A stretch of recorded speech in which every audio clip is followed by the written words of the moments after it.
நிறைய பேர் ஜெபிக்காம இருக்கிறதுக்கு one of the main reason என்ன அப்படின்னு கேட்டீங்கன்னா, ஜெபத்துக்கு பல மாதங்களாய் நாங்கள் போராடி கொண்டிருக்கிறோம், பதில் இல்லை. ஜெபத்துல ஒரு சோர்வு வந்துருது, அதனால நான் ப்ரேயர் பண்றது இல்ல.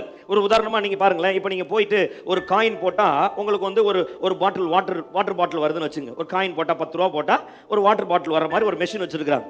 நீங்க போறீங்க 10 ரூபா போடுறீங்க, பாட்டில் வரும்னு பாக்குறீங்க, பாட்டில் வரல. என்ன பண்ணுவீங்க? மிஷினை கொஞ்சம் தட்டுவீங்க, ஆட்டுவீங்க, அப்படித்தானே? மெஷினையே ஆட்டிடுவாங்க. ஏடிஎம் மிஷின் மாதிரி இருந்தாங்களே, போட்டு 2 தட்டு. அப்ப நம்ம ஒரு மெஷினை தட்டி பார்ப்போம், அப்புறம் வரல. ஆனால் உங்களுக்கு தனியாக இருக்கிறீங்க, அந்த ரோட்டில் வேற எதுவுமே இல்லை, அந்த ஒரு மிஷின் மட்டும்தான் இருக்கு, ஆனால் உங்களுக்கு தாகமாக இருக்கு. அப்போ என்ன பண்ணுவீங்க? நீங்கள் செகண்ட் டைம் ட்ரை பண்ணி பார்க்கலாம், இன்னும் ஒரு முறை ட்ரை பண்ணி பார்க்கலாம், 10 ரூபா தானே அப்படின்னு சொல்லிட்டு என்ன பண்ணுவீங்க? மறுபடியும் ஒரு 10 ரூபா போட்டு பார்ப்பீங்க, மறுபடியும் வரல. அப்புறம் கோவம் வந்து என்ன பண்ணுவீங்க? எட்டி ஒரு உதை, தண்ணி எங்கடா வச்சிருக்காங்களா இல்லையான்னு தெரியலடா. 3வது முறை காசு போடுவீங்க, போட மாட்டீங்க. அடுத்த முறை அந்த ஏரியாவுக்கு போனீங்கன்னா அந்த மெஷின் கிட்ட போவீங்க, போவே மாட்டீங்க. இன்னைக்கு நிறைய பேர் ஜெபிக்கிறதுல சோர்ந்து போய் உட்கார்ந்தது காரணம் என்ன அப்படின்னா, ஜெபத்தினால் ரிசல்ட் கிடைக்கல. You have to accept the fact. ஜெபம் அற்புதங்களை கொண்டு வரும், நம்ம எல்லாருக்குமே தெரியும். ஜெபம் நம்முடைய தேவனுடைய கரங்களிலிருந்து விலையேற பெற்ற ஆசீர்வாதங்களை கொண்டு வரும். எத்தனை பேருக்கு தெரியும்? ஆமென். ஆனா எனக்கு ஜெபத்துக்கு பதில் வரல. பல நாட்களா என் பிள்ளைக்காக போராடுகிறேன், பதில் வரல. பல நாட்களா என்னுடைய பொருளாதாரத்துக்காக போராடுகிறேன், பதில் வரல. பல நாட்களா என்னுடைய வியாதியினுடைய மேற்கொள்ள போராடுகிறேன், என்னுடைய பலவீன சுவாபங்களை மேற்கொள்ள போராடுகிறேன், பட் நோ ஆன்சர் வரல. What shall I do? I stop praying.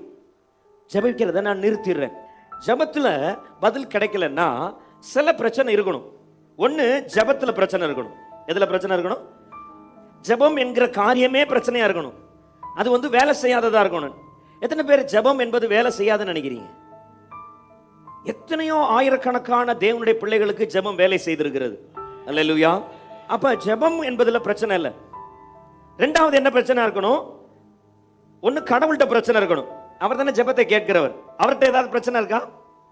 எத்தனை பேர் ஜெபத்தை கேட்கிறவர் அவர் உண்மையாய் கேட்கிறார்னு நினைக்கிறீங்க? அப்ப அவர்கிட்டையும் பிரச்சனை இல்லை.